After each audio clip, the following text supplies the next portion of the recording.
Kalau dari perspektif Anda, apakah memang langkah-langkah strategis yang dilakukan oleh pemerintah, misalnya seperti stimulus ekonomi untuk memindahkan dana pemerintah dari bank sentral ke bank himbara, kemudian juga itu tadi berkaitan dengan DHE, SDA, ini kan upaya-upaya juga untuk memberikan, yaitu tadi wewenang terhadap kebijakan fiskal. Apakah memang ini sudah on track kah? Atau sebenarnya masih ada yang bisa dioptimalkan lagi sektornya?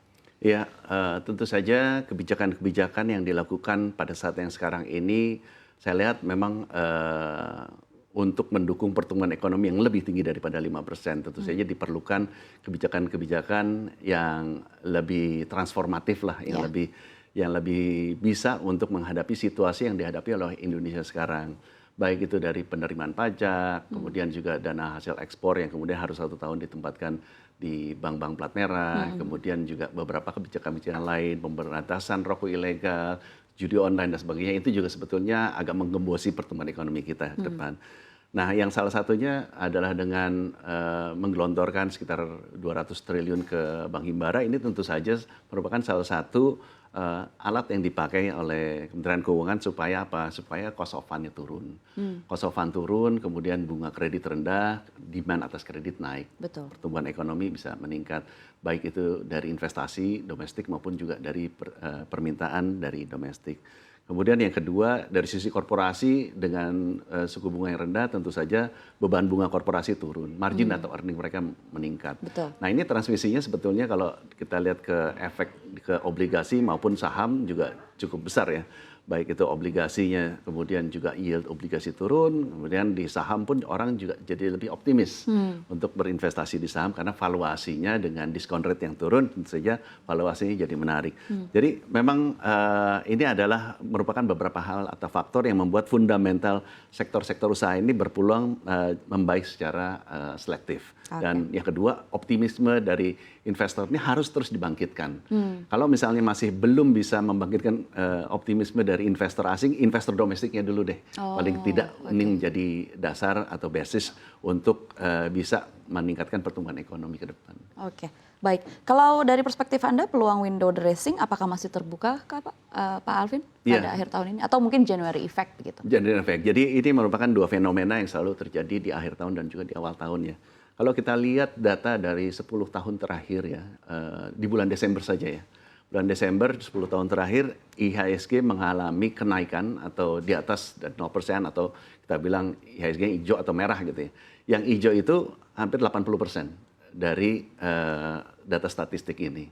Kemudian kalau kita lihat Januari effect, apakah bulan Januari itu ada kecenderungan untuk kenaikan? 10 tahun terakhir 50-50, 50% hijau, 50% merah.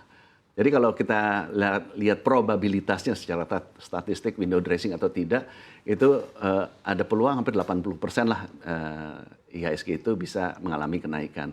Dan secara rata-rata kalau 10 tahun terakhir itu sekitar 2,7% IHSG mengalami kenaikan. Month to date sampai dengan kemarin itu IHSG sudah mengalami kenaikan 1,7%. Jadi kurang lebih memang apakah ini fenomena window dressing ada atau tidak, saya rasa sih bisa jadi ada di tahun ini, tapi apakah diperlukan? Karena window dressing ini sebetulnya balik lagi ke tujuan investor. Betul. Dari sisi fund manager, misalnya fund manager tuh ingin IHSG ditutup tinggi karena memang NAV kita jadi kelihatan lebih baik. Kemudian juga dari sisi perusahaan, karena memang target dari beberapa manajemen perusahaan adalah nilai dari saham, nilai dari perusahaan. Mereka memang ditargetkan, ada beberapa yang ditargetkan dengan antara lain dengan kenaikan harga sahamnya. Nah, tapi di tahun 2025 dengan kenaikan IHSG sudah sebesar 21%, apakah masih penting nggak untuk melakukan window dressing? Rasanya untuk beberapa saham udah nggak penting lagi karena naiknya udah 2 kali lipat, 3 kali lipat. Sudah tapi cantik.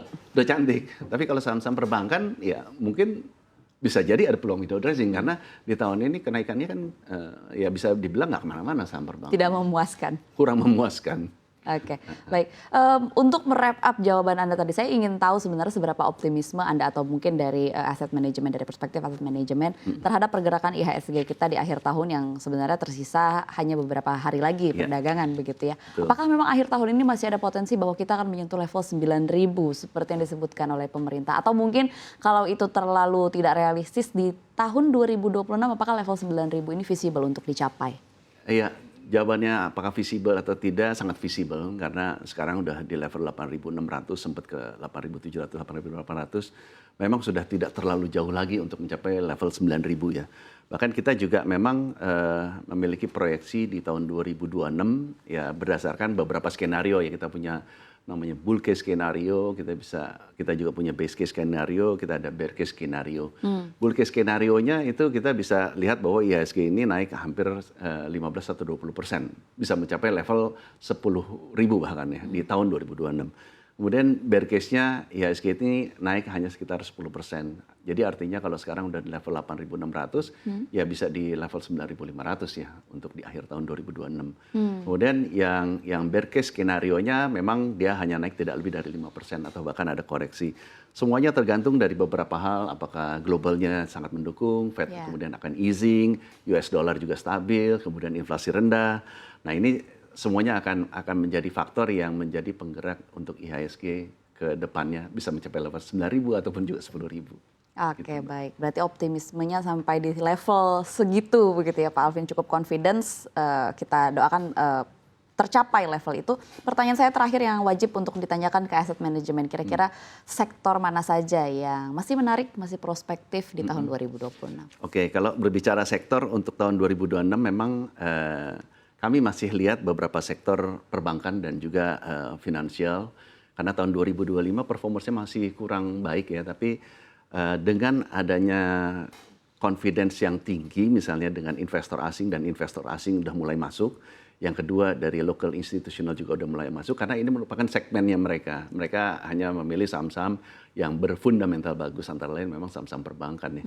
Jadi kalau ini sudah balik, arus dana asingnya juga balik, perbankan dan juga finansial akan lebih baik. Hal yang kedua memang dari secara fundamentalnya adalah dengan iklim suku bunga rendah dan juga pertumbuhan ekonomi yang lebih tinggi, ini memang sektor-sektor yang diuntungkan adalah sektor yang sensitif terhadap suku bunga.